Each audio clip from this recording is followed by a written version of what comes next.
সন্তান যদি অসুস্থ হয় দুখ মাকৰ। সন্তানে যদি পৰীক্ষাত বেয়াও কয় দুখ মাকৰ।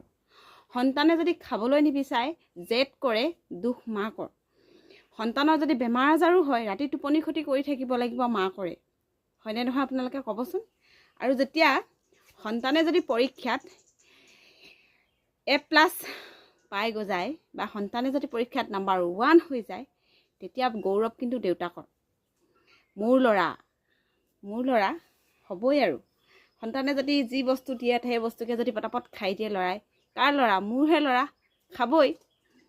আৰু সন্তানৰ যদি যেতিয়া বেমাৰ আজাৰ হয় গোটেই ৰাতি বহি থাকিব লাগিব মাকজনী ওচৰত লৈ বা কিবা এটা কৰি গৰম শেক কিবা কিবি দি তেতিয়া ক'ব কি তোৰহে ল'ৰা, তোৰ ল'ৰা বুলি নকয় বা মাক হয়, কৰিবই লাগিব।